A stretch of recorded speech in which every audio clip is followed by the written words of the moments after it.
क्या आपको पता है कि मॉन्स्टरवर्स में एक ऐसे 3 सर वाला मॉन्स्टर है जिसने पावरफुल गॉडजिला को सीधा हवा में ले जाकर ऊपर से नीचे फेंक दिया था। 3 सर वाले इस खूंखार मॉन्स्टर का नाम है किंग गिदोरा। बहुत ही पुराने एंशिएंट जायंट होने के कारण इसे मॉन्स्टर जीरो भी कहा जाता है। किंग गिदोरा को 2016 में वेमेन ग्राहम ने एंटार्क्टिका के बर्फ से ढूंढ निकाला था और तब जाके पता चला इसके ओरिजिन धरती का नहीं बल्कि एक स्पेस मॉन्स्टर है जो धरती को अपने कंट्रोल में लाने के खातिर धरती पर आया है और आते ही ये धरती पर सनसनी मचा दी थी। तो यही पावरफुल स्पेस मॉन्स्टर के साथ अगर इंसानों द्वारा बनाई गई रोबोटिक मॉन्स्टर मेगागॉडजिला का फाइट होता है तब ये दोनों सुपर पावरफुल विलेन में से आखिर कौन जीतेगा चलिए जानते हैं। वैसे तो ताकत, एनर्जी और स्किल्स के मामले में ये दोनों ही मॉन्स्टर गॉडजिला के नॉर्मल फॉर्म से बहुत आगे है, क्योंकि गॉडजिला अपने नॉर्मल फॉर्म में रहते हुए इन दोनों के सामने कमजोर पड़ गया था। इससे एक बात तो क्लियर है कि गिदोरा और मेगा गॉडजिला दोनों ही पावर के मामले में एक से बढ़कर एक है। लेकिन अगर कंपटीशन इन दोनों के बीच में हुआ तो इन दोनों में से कौन जीतेगा ये जानने से पहले हमें सबसे पहले इन दोनों के पावर और एबिलिटीज को ठीक से जानना होगा। अगर सबसे पहले बात करें किंग गिदोरा के पावर की तो इसके पास है येलो कलर का ग्रेविटी बीम। इस बीम को छोड़ने से पहले गिदोरा के आईज और नेक ग्लो करने लगती है। ये अपने तीनों सर से एक साथ ही इस ग्रेविटी बीम को छोड़ के बड़े से बड़े शहर को राख में मिला सकता है और गिदोरा ने इसी ग्रेविटी बीम के इस्तेमाल से मोथरा जैसे मैजिकल मॉन्स्टर को बस कुछ ही सेकंड्स में मौत के घाट उतार दिया था। Bio electrical energy absorption. Ghidorah के बॉडी में इलेक्ट्रो रिसेप्टर मॉलिक्यूल प्रेजेंट होने के कारण ये किसी भी तरह के इलेक्ट्रिकल सोर्सेज से एनर्जी को एब्जॉर्ब करके अपने दुश्मन या ओपोनेंट पर थर्मल एनर्जी से अटैक करता है। इसी इलेक्ट्रिकल एनर्जी का यूज करके इसने रोडन जैसे फायर मॉन्स्टर को कुचल के राख कर दिया था। Supersonic flight. गिदोरा के हर एक विंग्स 1092 फीट लंबा है, जिनकी मदद से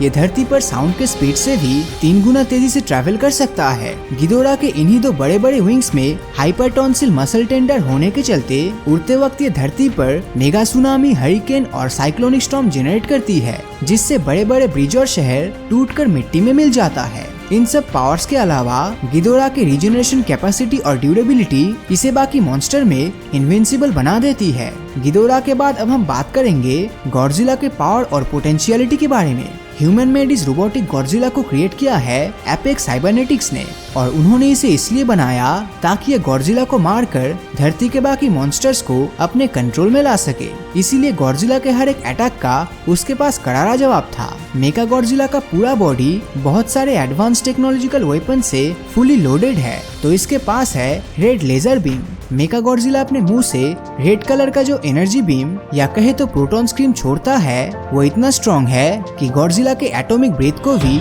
ओवरपावर कर दिया था। इस बीम का बस थोड़ा सा हिस्सा गॉडजिला के बॉडी में लगने से ही उसका वो पार्ट जल गया था। और तो और इसी प्रोटॉन स्ट्रीम से मेगा गॉडजिला ने एक मैच्योर स्कल क्रॉलर को बीच से फाड़ डाला था। Missile launcher. मेगा गॉडजिला के शोल्डर पर बहुत सारे मिसाइल्स इंस्टॉल किए गए हैं, जिसे फाइट के दौरान यूज करके ये अपने ओपोनेंट को हेवीली डैमेज कर सकता है। अगली एबिलिटी है energy charged punches and kicks. Hollow earth के मिस्टीरियस एनर्जी को मेगा गॉडजिला अपने हाथ और पैर में स्टोर करके दुश्मन पर एनर्जी पंचेस और किक्स मारता है। इस एनर्जी पंचेस का पावर गॉडजिला के एटॉमिक ब्रेथ के बराबर होने के कारण ये किसी को भी क्लोज कॉम्बैट में हरा सकता है। इसके पावर का अंदाजा आप इसी बात से लगा सकते हो कि लड़ाई के दौरान मेगा गॉडजिला ने अपने सिर्फ एक ही मुक्के से गॉडजिला को नीचे गिरा दिया था। दूसरी एबिलिटी है टेल ड्रिल। मेगा गॉडजिला के टेल के टिप पर एक ड्रिल फिक्स्ड है, जिसका यूज करके ये किसी भी टाइटन के बॉडी को फाड़ सकता है। इन सब के अलावा मेगा गॉडजिला के बॉडी में साइड थ्रस्टर भी लगे हुए हैं, जिसका इस्तेमाल सुपर फास्ट मूवमेंट में मदद करता है।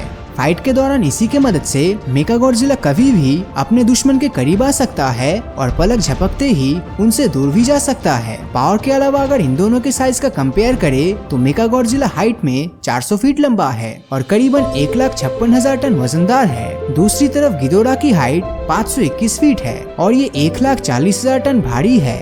यानी साइज के मामले में दोनों मॉन्स्टर में कुछ ज्यादा अंतर देखने को नहीं मिलता।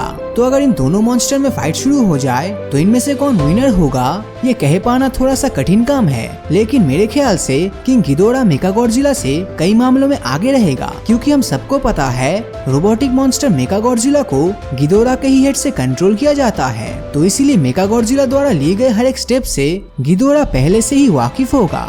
लड़ाई के दौरान मेगागॉडजिला किंग गिदोरा को चाहे कितना भी डैमेज क्यों ना दे, पर ये अपने क्विक रीजनरेशन कैपेसिटी से खुद को रीजनरेट कर लेगा। लेकिन मैकेनिकल गॉडजिला के पास खुद को हील करने की कैपेसिटी ना होने के चलते ये गिदोरा के ग्रेविटी बीम द्वारा की गई अटैक से खुद के बॉडी को रीजनरेट नहीं कर पाएगा। इसी बीच अगर गिदोरा इसे हवा में ले जाकर ऊंचाई से नीचे फेंक देता है, तब तो मानो मैकेनिकल गॉडजिला का खेल वहीं पर खत्म हो जाएगा। लेकिन अगर ये दो विलेन आपस में लड़ने के बदले टीम अप करके बर्निंग गॉडजिला को लड़ाने के लिए चुनौती देता है, तो क्या तब ये दोनों मिलकर बर्निंग गॉडजिला को हरा पाएगा? मोथरा द्वारा खुद के लाइफ को सैक्रिफाइस करने के बाद लेजेंडरी गॉडजिला को मोथरा की लाइट एनर्जी मिल जाती है और वो कन्वर्ट हो जाता है 393 फीट लंबा बर्निंग गॉडजिला में। ये गॉडजिला मॉन्स्टरवर्स के अब तक का सबसे ओवरपावर्ड गॉडजिला है, जिसके शरीर से न्यूक्लियर पल्सेस जनरेट होती है। तो जैसे ही मेगा गॉडजिला और किंग गिदोरा मिलकर बर्निंग गॉडजिला पर अटैक करेगा, तो उनके अटैक्स बर्निंग गॉडजिला के न्यूक्लियर पल्सेस के आगे फीका पड़ जाएगा। इसके बाद बर्निंग गॉडजिला इसी न्यूक्लियर पल्सेस से अटैक करके